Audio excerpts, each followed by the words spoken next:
Let me express my extreme disappointment with you, Mr. Poole. You are on bond for an evading arrest, a criminal mischief. You've picked up an aggravated assault of a family member and now a terroristic threat. And just like that, Bam, the judge unloads the full charge list like a verbal shotgun blast. This isn't small talk. This is a legal wake-up call.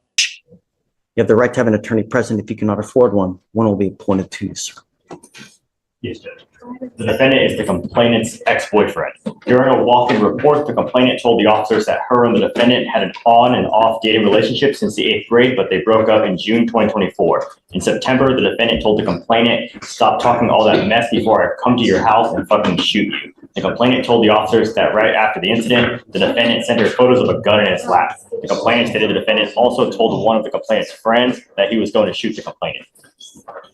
So tell me about the ag assault. What happened there?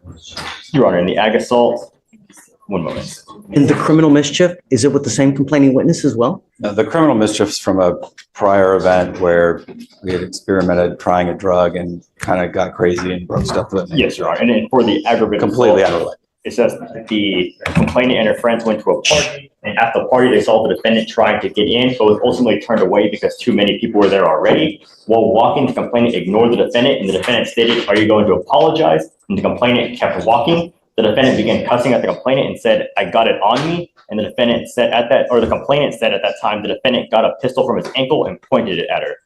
And then witnesses corroborated. That ankle holds to reveal.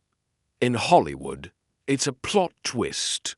In court, it's the exact moment your bond evaporates. There's also a pending terroristic threat out of Galveston as well for the same complaining witness. Yes. Did you know about this? I did not know about that. Do you have an open case in Galveston as well? I think, Mr. Poole, that you are a complete and utter danger to our society. And I'm going to do everything in my power to protect Harris County from anyone that does any kind of damage whatsoever. I am now revoking your bonds on both of your other cases. Goes with you. I'm sorry. As much as I love you, it's unacceptable the way things have been going. And I think that you don't get the message. And now I hope you do. But I am now going to give you home confinement. You're not allowed out if you bond out of jail. I'm going to make your bond sky high. I think that you're a complete and utter danger to everyone. You flaunt our bond conditions. And it truly sad, Mr. Poole, because you have but one life.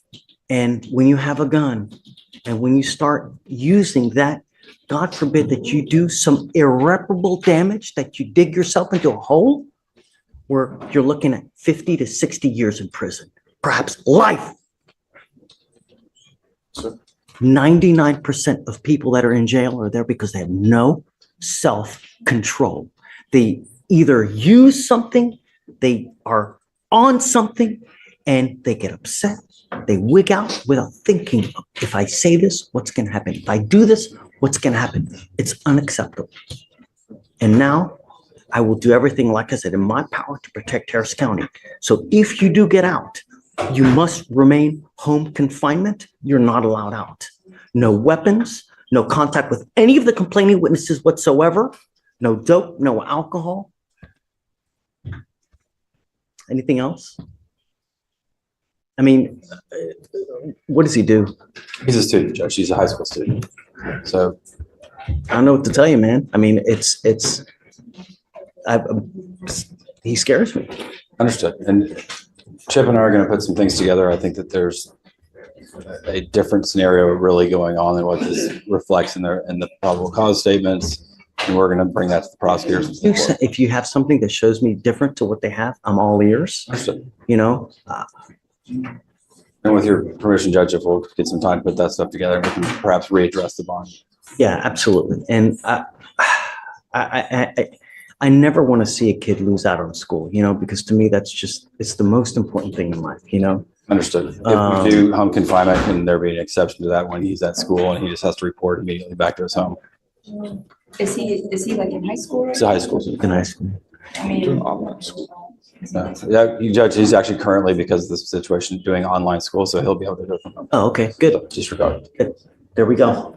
Are you, mom and dad? Come on up, come up.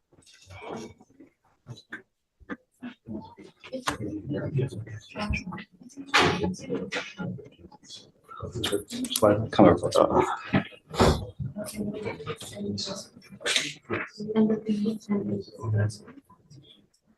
Thank you so much for coming. Shh. It's out of control. I don't know what else to do. But it seems that when he's out in public and he's out, you know, partying, as they say, there's a wake of trouble. Did you guys know that he has a case in Galveston as well? No, Your Honor, this is the first time I've heard of that.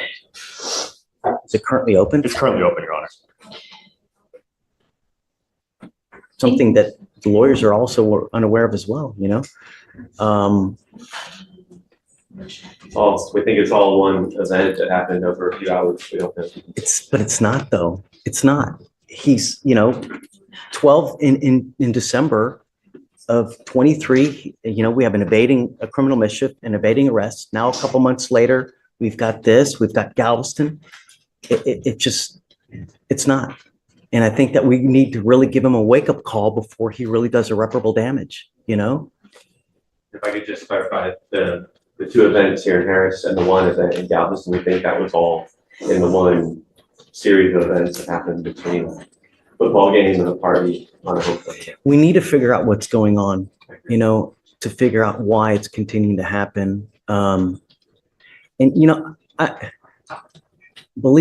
want what's best for your son. I really do. And I will help you in any way that I can. I have to put him in custody today because I have to show him that it's unacceptable what he's doing and picking up these tuna cases, especially the fact that he's picked up an aggravated assault. That's, you know, you've got a great lawyer. We'll be here to figure it out with you. And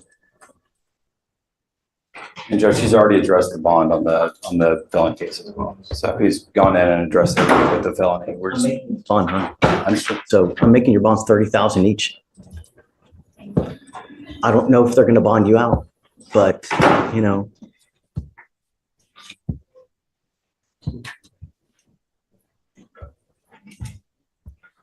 If you do get out, you better be on your best behavior, and you are not to go anywhere. What I'd like to do is, you know, I'm going to take him in now. I'd like to do an evaluation. It's called a TRAS to see what the best way of going forward.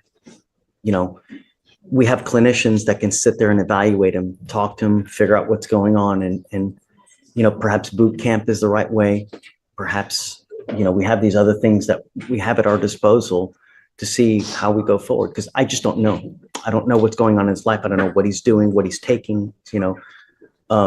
We did already as part of the PTI, and they do want to increase him to what?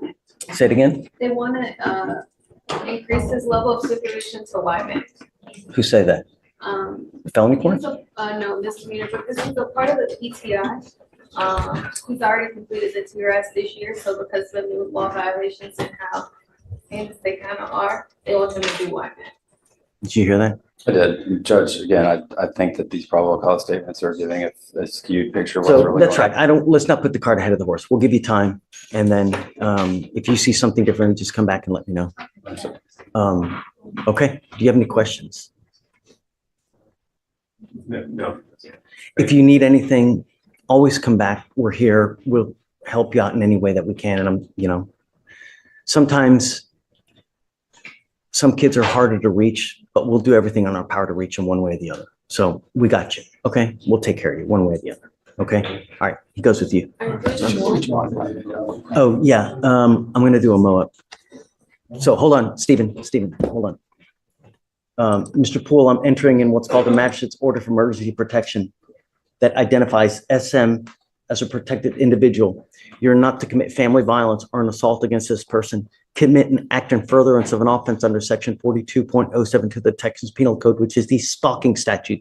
You cannot threaten, harass, use another person to communicate a threat or harassing behavior.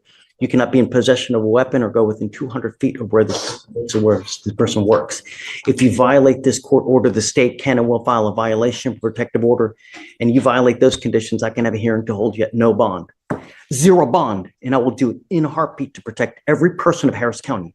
Do you understand, Mr. Poole? Okay. That's not just a protective order, it's a legal minefield. Step wrong, and you're straight to zero bond. No questions asked. Yes. I hate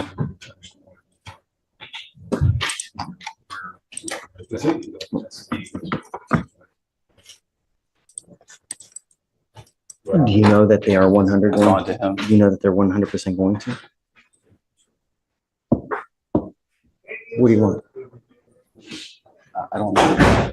I understand the benefit of expressing the gravity to him of having him go into custody and have to bond out, get processed through the jail, spend the night in jail.